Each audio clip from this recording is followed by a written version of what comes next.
দেখুন বন্ধুরা, আজকে করব ফুলকপি পকোড়া। তার জন্য এখানে বেসন, কর্নফ্লাওয়ার আর চালের গুঁড়ো একসাথে গুলে নিয়েছি। এতে লঙ্কা গুঁড়ো, হলুদ গুঁড়ো, ধনে গুঁড়ো, জিরে গুঁড়ো সব দিয়ে একদম ব্যাটারটা তৈরি করেছি। আর এই যে ফুলকপিগুলোকে সেদ্ধ করে নিচ্ছি। এবার আমি পকোড়াগুলো তৈরি করব।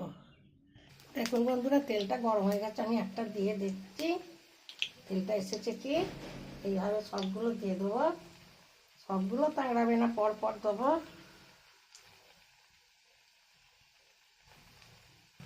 এইভাবে একটা একটা করে দিয়ে দেবো। সিদ্ধ করা আছে একদম। দুবার করে ভাজতে হবে, একবারে ভাজা যাবে না। একবার করে কোট করে তুলে নেবো, নিয়ে আবার ফের দেবো।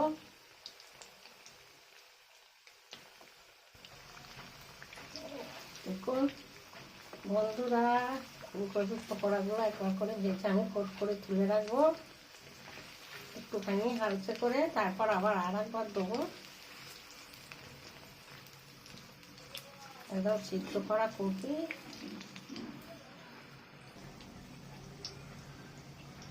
দেখুন বন্ধুরা, পকোড়াগুলো একবার ভেজেছি, এটা আর একবার ভাজবো। দুবার করে ভাজবো, তবে খেতে ভালো হবে।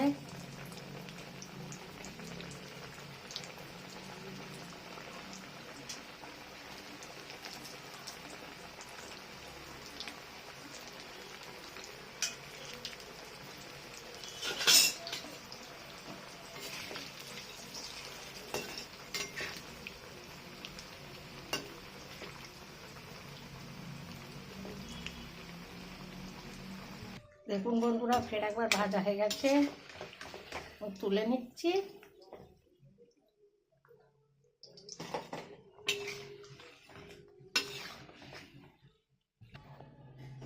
দেখুন বন্ধুরা, আমার ফুলকপির পকোড়াগুলো পুরো রেডি হয়ে গেছে। এটা সস দিয়ে খেতে হবে। সসটার একবার জায়গা নেই, এক থালা পকোড়া করেছি, এরকম সস দিয়ে ডুবে ডুবে খেতে হবে। দেখুন কত সুন্দর হয়েছে পকোড়াগুলো। দেখুন একদম কড়কড়ে, ভাঙা যাচ্ছে না। এই রেসিপিটা ভালো লাগলে লাইক, শেয়ার, কমেন্ট করবেন। আর আমার চ্যানেলটা সাবস্ক্রাইব করে দেবেন। কেউ তো সাবস্ক্রাইব করেন না আমার চ্যানেলটাকে। আমি আসছি আবার অন্য রেসিপি নিয়ে। আপনারা ভালো থাকুন, সুস্থ থাকুন।